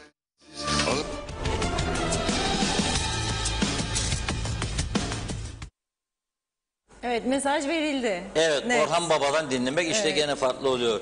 Biraz önce amatör ses olsun dedim arkadaşlar ama Onlar da doğum sırası bekleyenleri düşündüler, hızlandırmak için bir an önce doğum olsun, ameliyatsız falan inşallah. Onun için hızlandırmak için o şarkıyı dinledik, öyle acilen gitti geldi.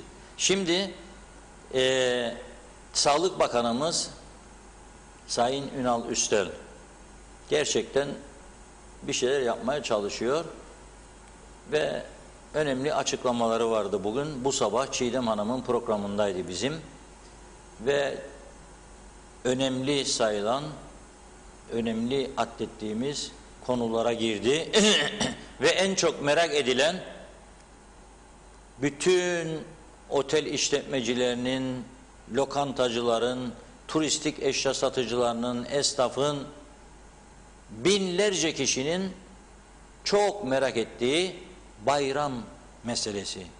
Bayramda olsun açacak mıyız kapıları? Çünkü günde 3 tane uçak geliyor, 4 tane uçak, notam yayınlıyoruz. Korkudan titriyor bütün dünya ama uçak sayısıyla ilgilidir bu notam. 4 uçak, 5.'ye kapıları kapat, olmaz. Yani bayram nasıl geçecek? Herkes merak ediyor. Bana da soruyorlar. Bayramda açacak mıyız? Ne bileyim. Ama bugün Sağlık Bakanlığı'na bu soru soruldu. O kısmını dinleyelim ve devam edelim. Uzun süredir ki bu uzun süre herkes bilir, 13-14. aya girdik. Turizm bu ülkenin lokomotif sektörü ama bütün turizm tesisleri kapalı ve işte karantina merkezi veya pozitif karantina merkezi veya temaslı merkezleri olarak çalıştırmaya da çalışıyoruz ama bunlar çalışırken tabii ki yansıması halka olmaz.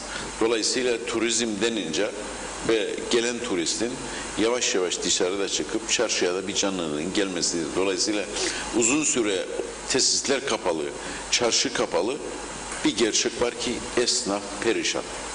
Esnaf çok zor durumda. Bankasına kredisini ödeyemiyor, mal sahibine dükkan kirasını ödeyemiyor. O durumda bir noktada. Dolayısıyla sıkıntılı bir noktada oldukları için de biz dedik ki geldiğimiz günden beri açılımlar yapmaya başladık. Tedbirleri artırarak, kontrolleri artırarak, denetimleri çoğaltarak açılımlara başladık ve turizmden ekmek yiyen büyük kesimler var. Bir kere en büyük ekmeği yiyen çalışanlar.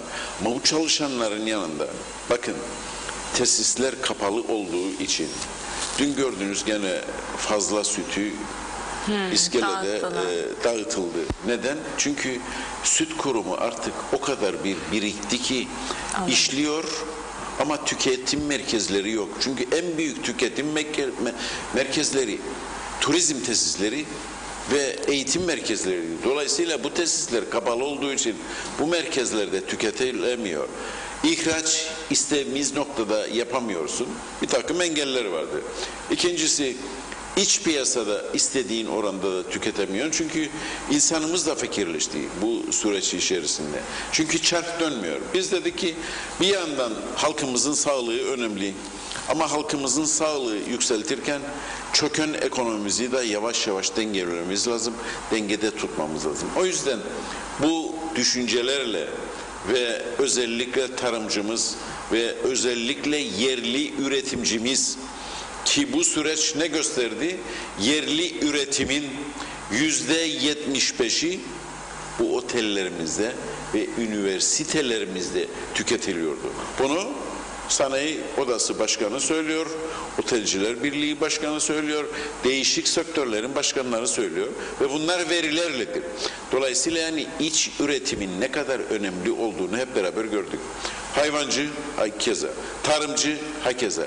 Tarımcı da ürettiği zepseyi tüketecek merkeze gönderemiyor. Nereye gönderiyordu? Turizm tesislerine. Artı çalışanlar ve bu küçücük bir kapalı turizmi başlatmamız bile ki bunu el bilekliğiyle başlattık biliyorsunuz. Elektronik bileklikle başlattık. Buradan bile şu anda 2000'e yakın insan ekmek yiyor. Bunu hem ilgili şirket kontrol ediyor, hem Sağlık Bakanlığı kontrol ediyor, hem de belediye başkanı ve çalışanları kontrol ediyor. Vaka artışlarının seyrine göre işte Mayıs ayı ve Haziran ayında yeni açılımlar yapacağız. Zaman zaman söylüyoruz ama anti söylüyorum. Vaka artışlarının seyrine göredir. Şimdi ana vatanımız Türkiye Cumhuriyeti'nde gelinen nokta gördünüz. Büyük bir kısmi kapanma yaptılar. Rum tarafında bir kısmi kapanma yaptılar. Ve biz bütün bunlara bakaraktan da bazı yerlerdeki çift aşılarını bütün topluma tamamladı. Artık maskeyi de kaldırdı ve serbest dolaşıma da geçti. Örneğin İsrail. Hepimiz gördük. Dolayısıyla bizim bütün mücadelemiz bir an önce aşıyı daha çok ulaşmak, aşılamayı daha çok yapmak ve yavaş yavaş artık ülke insanımızın çift aşıyla insanları ülkemize de kabul etmek.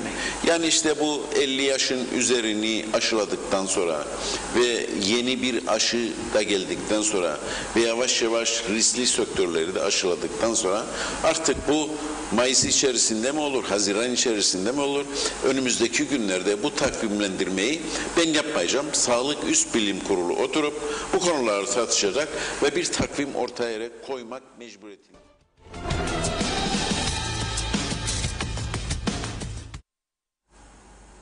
Evet. Evet, dinledik Sayın Sağlık Bakanı'nı. Vaka sayısına göre diyor Mayıs sonu veya Haziran'da açılmayı düşünüyor.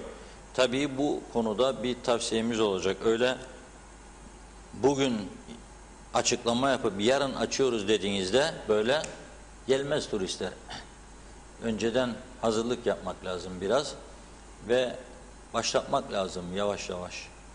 2 aşısını yapan adama gerekirse bir de PCR koyun ama öyle 2 günden fazla kalamazsın. 4 gün kalırsan falaka vardır, şu vardır, bu vardır.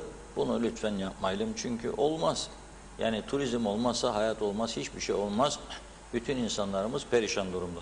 Şimdi dün bahsetmiştik, koronadan 2 tane üzücü ölüm vardı. Bir tanesi 40'lı yaşlarda Elvan Küçük Hanım, Akçay bölgesinden ve sosyal medyada paylaşım da yaptı.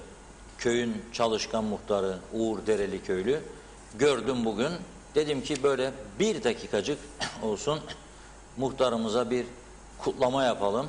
Çünkü anında bu olay duyulunca tedbirlerini aldı. Belediye başkanıyla görüştü. Sağı aradı, solu aradı. Her tarafı ve köyde bir güzel ilaçlama yaptırdı. Ben az önce ne dedim? Yahu dedim hiç olmazsa cumartesi günü ya 23 Nisan'da geçen hafta açığıydı mağazalar, birkaç kuruşluk işçik yapacaklar, kafeler var, barları var. O yolları biraz bir yıkayın, bir ilaçlayın, daha rahat yürüyelim üzerinde. Adam bir tane vaka çıkınca köyünde ilaçlatmış. Onun için ona bir teşekkürlerimizi iletelim. Bir de sesini duyalım dedim. Hazır mı arkadaşımız? Hazır hazır, kendisi hattımızda. Merhabalar muhtarım. Merhaba Reşat Bey, yayınlar Funda Hanım Reşat Bey. Sizlerin sesini duymak, her gün böyle sizi takip etmek ülkemize mutluluk veriyor. İyi ki varsınız. Öncelikle Reşat Bey, köyümüzün çok değerli insanı Elvan Küçük, Kamburcu Hanım kaybetmenin acısını yaşıyoruz. Gerçekten çok zor bir şey. Yaslı ailesine sabırlar dilerim. Reşat Bey, az önce siz de dilettiniz. Bizler mutsuzuz. Halk mutsuzdur Reşat Bey. Bu gerçekleri artık saklamayalım. Bizim köyümüze ateş düştü. Düşünün, bir anneyi 3 gün içerisinde Reşat Bey kaybediyoruz. 10 gün önce burada parkımıza çiçek eken bir anneyi kaybediyoruz. Ne düşünebiliriz Reşat Bey? Nasıl bir acıdır bu? Sözün bittiği yerdeyiz. Kime sitem edelim Reşat Bey? Kime kızalım? Küçük bir adada 300-500 bin insanın yaşadığı bu cennet diyorduk. Bir evde değilim. Adada bir koronayı bitiremedik. Emsalleri var, dünyada görüyoruz. Sistemsiz, düzensiz açılım yaptık. Sonuç ortada Reşat Bey. Ateş düştüğü yeri yaktı. Evet. Köy muhtarları, Reşat Bey bir iki dakikanızda alacağım, özür dilerim. Köy muhtarları ne işe yarar Reşat Bey? Eğer bir mühür varsa muhtarlara, ben bu mühürü yakında bırakırım Reşat Bey. Neden bu ülkede sadece seçilmiş milletvekilleri, bakanlar mı, onlar mı vardır? Günler var, uyumuyoruz Reşat Bey biz köyümüzde. Gece gündüz çalışıyoruz. Huzursuzuz, testlerimizi yaptırıyoruz. Tetiklerimizi yapıyoruz. Çok şükür herkes şu an iyi, dikkatli gidiyoruz. Çocuklarımızı dışarı bırakmıyoruz. Parklarımızı kapatıyoruz. Yani köyümüzün insanının sağlığı için üzerimize düşeni çok yapmaya çalışıyoruz. Evet, Sağlık Bakanlığı yetkilileri ve bu korona ile mücadele eden bölüm sorumluları Reşat Bey bir muhtarı arayıp zor mu bölgesel köyünde korona ile temaslı insanlar var. Hemen onlar için köylümüzle birlikte daha sağlıklı çalışalım. Temaslıları gönderelim. Temaslıyı bile Reşat Bey gece kaymakamdan destek alıp taksiyi de ben gönderiyorum. Kimse ilgilenmiyor. O temaslı düşünün 3 kişiyle temas kursun. 3 kişi daha korona oldu. Böyle bir dönemeçten geçiyoruz ama hepimiz konuşuyoruz. Herkes çıkıyor. Televizyonlara görünelim diye konuşuyoruz. Yani sanki sadece turist gelirse korona varmış gibi bir hava yarattılar. Aynen Reşat Bey. Koronanın en büyüğü bizde Reşat Bey. İçimizde Halbuki evet iştekiler için yapması gerekeni yapmalılar. Ama ben sizi kutluyorum. Dün bir vaka oldu. Allah'tan rahmet diliyoruz Elvan Hanım'a. Ailesine de sabırlar. Ama siz hemen harekete geçtiniz. Belediye de herhalde size yardımcı olmuştur. Belediye başkanımız da ilgilendi. Belediye ekipleri de kaymakamımız da ilgileniyor. Onun dışında ilgilenen biri olmadı. Biz bir şey daha bekledik. Reşat Bey sizin aracılığınızla yani söylemek istiyorum. Sayın eski bakanımız, Sayın Ali Pilli bu bölgenin bakanıdır. Sağlık bakanıdır. Çevirebilirdi bir telefonumuzu yan köyde. Uğur durum nedir diye söyleyebilirdi. Her şey bitti mi Reşat Bey? Yani bak küstü mü Ali Bey ülkeye? Yoksa artık milletvekilliğini düşünmüyor, bakanlığı düşünmüyor. Yani bu mu birlik beraberlik? Ben bütün hepsine çağırıyorum buradan.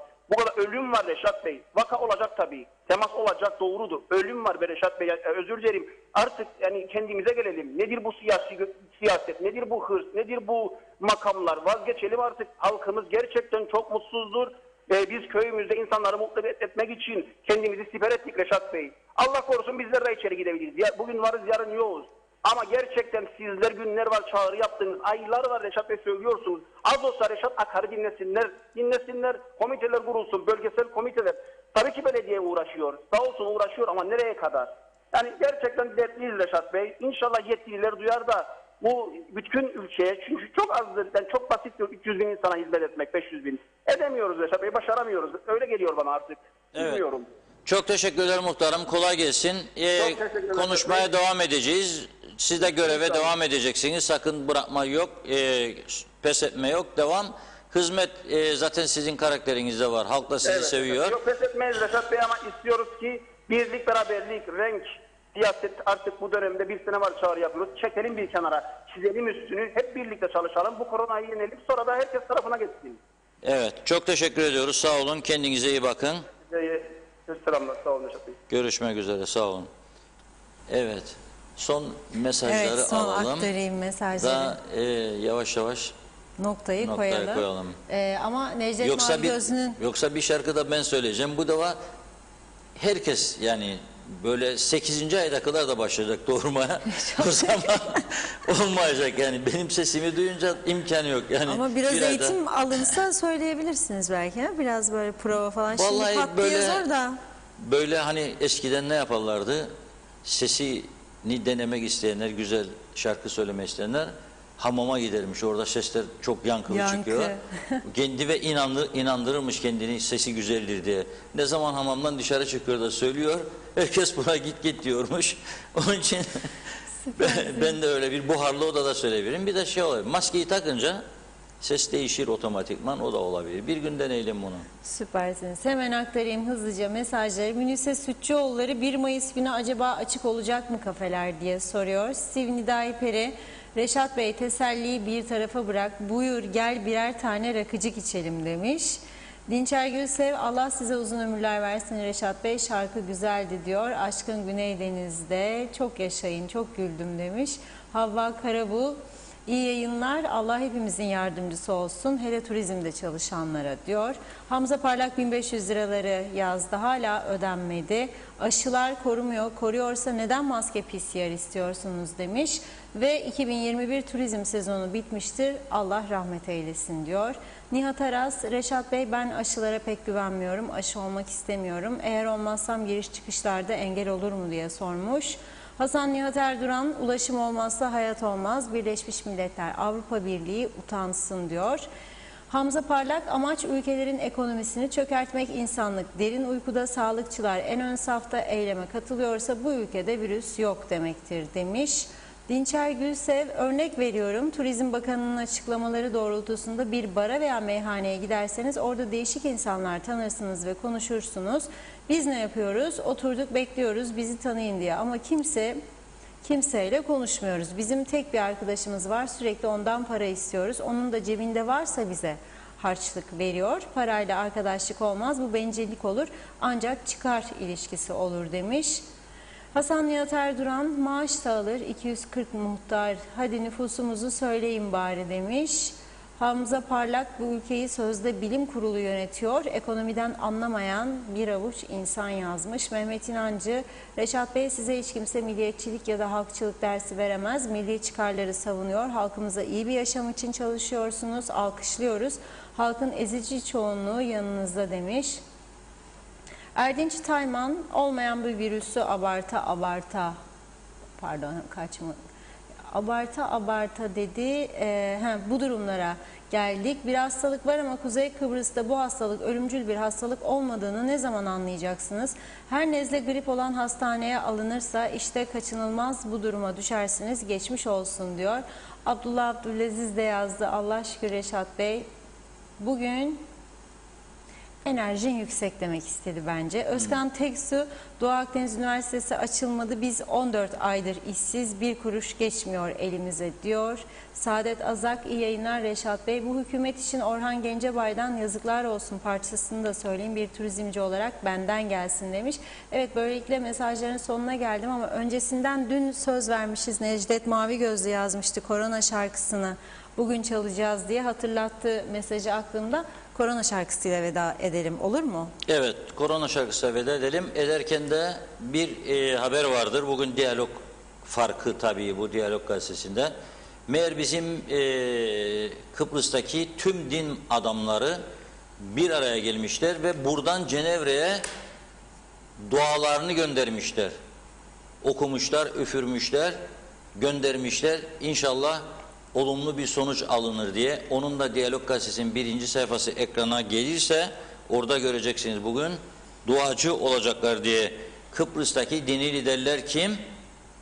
Bizim Din İşleri Başkanımız, Rum Başpiskoposu Hristostomos, Ermeni cemaatinin dini lideri, Maronitlerin dini lideri ve Latinlerin dini lideri. 5 tane din adamı var. 5 farklı din adamından Cenevre'ye dualar gönderildi. Allah kabul eylesin diyelim dualarını. Cenevre'den iyi sonuçlar çıkar inşallah. Bugün toplu müzakerelerin sonucunda bu akşam Genel Sekreter havayı yumuşatmak için onlara güzel bir yemek veriyor Cenevre'de. Kimisi şarap içecek, kimisi ayran. O farklı bir mesele. Ama bardaklar dokuşacak.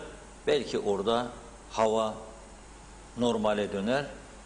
Olumlu düşünceler ortaya çıkar ve yarın daha güzel haberler buraya ulaşır. Ama Gülşah Aksanber Hanım'ı bağlamıştık telefonla. Onun da söylediğine göre bu konferansın uzama ihtimali çok kuvvetli. Yani yarın bitmeyebilir. Cuma günü, cumartesi günü de devam edebilir. Çünkü Genel Sekreter, Birleşmiş Milletler Genel Sekreteri buradan bir sonuç almak istiyor. Çözüm garantisi değil ama müzakerelerin yeniden başlaması ve bu arada güven yaratıcı bazı önlemlerin uygulamaya girmesi gibi bazı sonuçları almak istiyor. Bunun için çabalıyor. Herhalde ana vatanları da orada, onlar da buna destek verecek diye düşünüyoruz ve bu sözlerle veda ediyoruz bugünlük. Ağzınıza sağlık. Her zamanki gibi çok teşekkür ediyoruz değerli yorumlarınıza. Evet sevgili izleyenler, gündem özeli burada noktalıyoruz. Korona şarkısıyla noktalıyoruz bugün. Yarın yine aynı saatte görüşmek üzere diyelim. Sağlıkla kalın.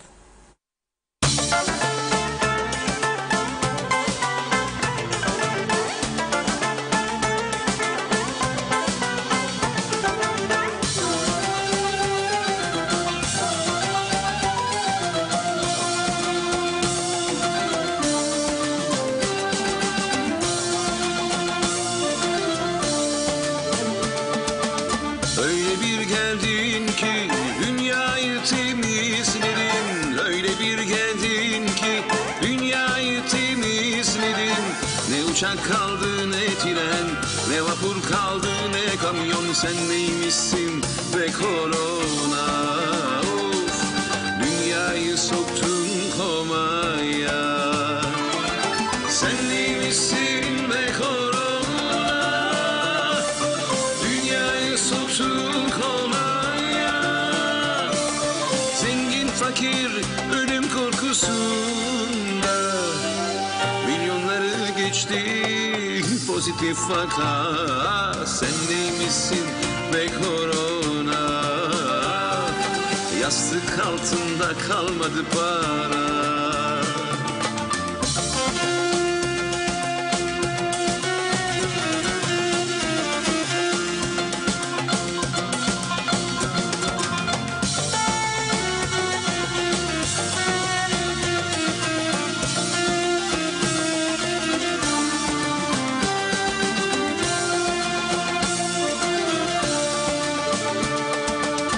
Birincisi yetmedi, geldi ikinci dalga.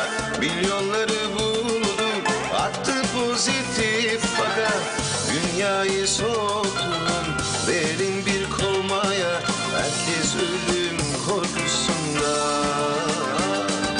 Sen neymişsin be korona, dıştan gelene mecburi karantina.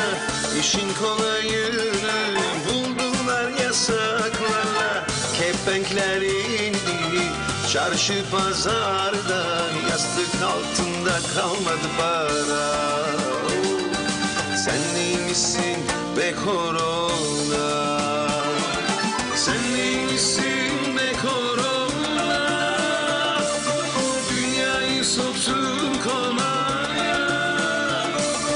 Tek umut kaldı en sonunda, oy, hayli koşun canlar aşılanmaya. Sen neymişsin be korona, yastık altında kalmadı para.